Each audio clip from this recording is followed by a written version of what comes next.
ஐ மாங்காய் பறிச்சிட்டு இருக்கீங்களா?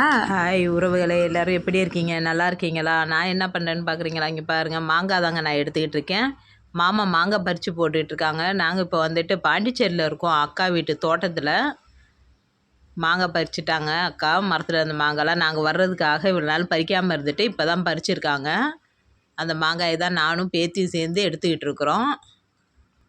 பாப்பாவுக்கு ரொம்ப சந்தோஷமாயிடுச்சு. இந்த மாதிரி மாங்காய் கீழே கடந்து பிறக்கி போடுறது. நான் சொன்னேன், பாப்பா வேணாம்மா, ஒரு ஓரமாக போய் உட்காருனா முடியாது, நானும் தான் பிறக்கி போடுவேன்னு. ஒரு வழியாக நானும் பாப்பா எல்லாருமா சேர்ந்து பிறக்கி போட்டு இந்த பாருங்கள் வீட்டில் கொண்டு வந்து போட்டுட்டோம். மாங்காய் நிறைய இருக்குது. இப்போ அக்கா வந்து எங்களுக்கு எல்லாருக்கும் ஊறுகாய் போட்டு தரதா சொல்லியிருக்காங்க. இன்னும் இந்த மாங்காயை அரிஞ்சு ஊறுகாய் போடணும்.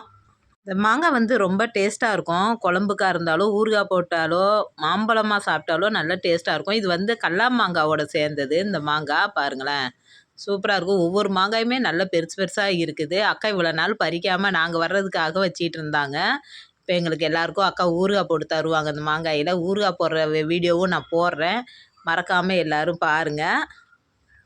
அக்கா சூப்பராக ஊறுகாய் போடுவாங்க. அதுக்காக தாங்க சொல்கிறேன். எவ்வளோ நாள் ஆனாலும் ஊறுகாய் வீணாக போகாது.